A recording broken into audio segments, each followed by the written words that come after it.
Hey you guys, it's Icy Eye Candy back with another video. I know it's been a big minute, but definitely watch till the end. I want you guys to take a look at this. I know there's been a lot going on, but this is an important topic and I think it's worth us talking about. Let's take a look at this. Comment down below, definitely subscribe. Tell me what you think. I know, like, in the public eye, we look really happy. Like, everybody thought everything was amazing between us, but it really wasn't. What goes on social media, what's said on social media, oh, I feel this, I'm her, I'm this and that. Make sure your actions add up. Every day in Puerto Rico, it wasn't good.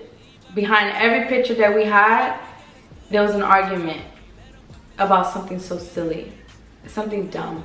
Like, it was so much shit I was going through, just with everything with him. And it was just like, I gave up everything. Like, I sacrificed everything for you. Like, I stopped my modeling. I stopped everything. I moved to Houston. I remember talking to Chris here in Florida, and he was like, you should come out here and stay with me in Texas for a whole month. And I was like, a month? But he made me feel secure and made me feel comfortable. With that being said, I ended up making that move, and I go to Texas, and I stay with him for the whole month. I literally gave up everything I was doing to make money to literally come help him with YouTube videos. He's gonna run it up together, this and that, whatever. Cool, I'm with it. So whatever, we was doing the YouTube stuff. Chris and I decided that we should collaborate. It was a good move for the both of us. It will help the both of us. It was like a business move. But it was just a lot. Like, it was just felt like my feelings never mattered. Like, he would leave me in the crib by myself for days, not talk to me sometimes. Like, cause just off the strength of me finding out something, me getting mad at him, he would then just shut down, not talk to me for days. I'm literally in Houston. I know nobody else. I'm here with you. Like, when you're ignoring me, I'm literally not doing shit all day. So it's just like, them days we went to YouTube videos, he was there just acting like I wasn't there, not talking to me.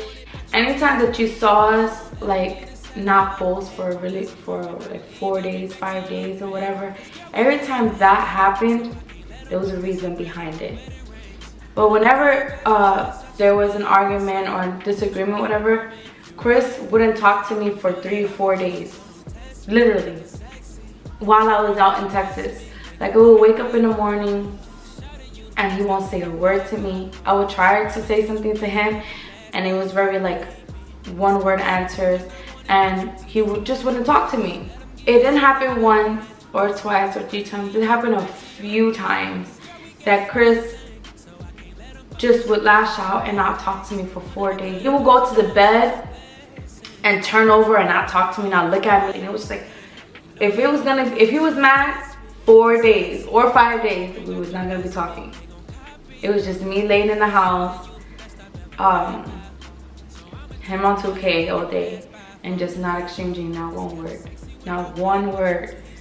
It's a horrible feeling. It's a horrible feeling being in a household with someone and you guys are not exchanging any words, walking past each other like nothing, not talking. It's frustrating. It's so irritating. It's like, do you really feel for me? Because it doesn't seem that way. Your actions say otherwise. Talk is cheap. And then I start seeing stuff. It's like the sneaky, it's like all these red flags you start peeping in relationships. Like, it's just like niggas just start moving different, and I really wasn't feeling this. You don't really know a person in a month. I feel like you get to know a person when you start living with them and you spend a lot of time with them. A month is not enough. And it was just like, I would be alone in the crib, I would be by myself. So after a while, like, it just got too much. Like, I heard other stuff. It was like, I'm done. I'm not doing this no more. I would never be okay with me staying in someone's house and he's dipping and over there trying to sleep with somebody else at a studio. So that's why I asked him that. I was like, he did not just try to play me while I'm in the house and he's inviting someone to the studio. You played me. You got it. I'm leaving, bro. I'm trying to leave. He's not letting me leave. I literally got a fight to leave. He would not let me out the door. He's not letting me leave. Like, literally blocking the door. You're not leaving here. Asked Chris. I turned over and I was driving. And I said, Chris, I don't want this kind of energy, especially on my birthday. Like, we're not doing this. No 4 days not talking. None of this attitude. It's uncalled for. You don't need to have an attitude.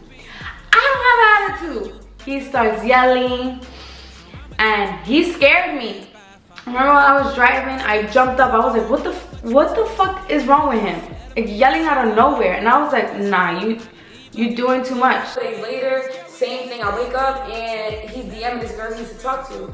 I'm like, you know what, bro?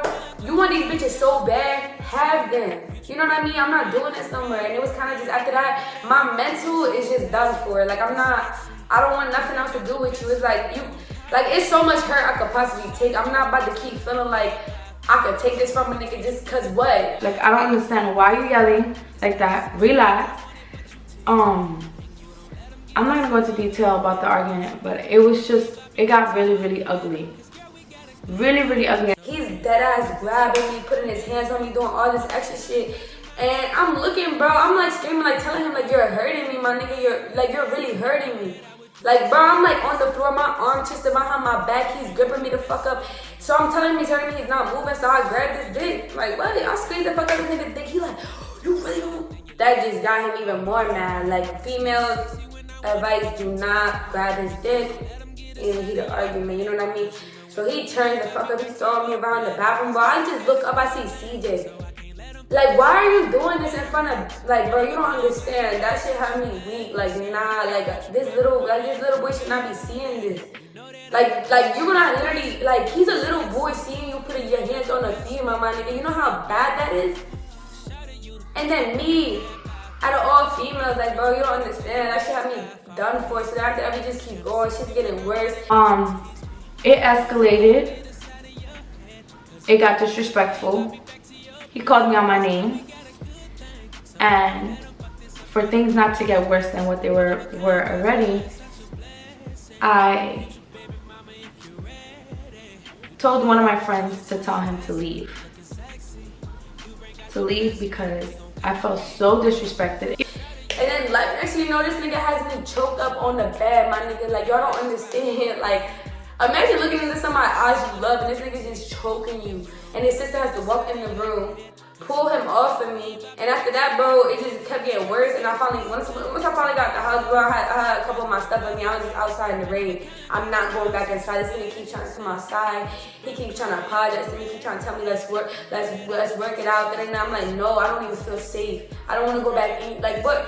Bro, you know how much worse it can get if I go back inside? And I said, Chris, I don't want this kind of energy. And the things you do behind closed doors don't match up.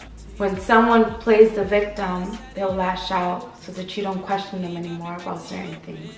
You don't ask them certain questions that they don't want to be asked. But when they ask you a question, they expect an answer. I'm so mad that he came. I knew it. I knew it was gonna be like this. I knew he shouldn't have came with me for my birthday. I was just so pissed off. And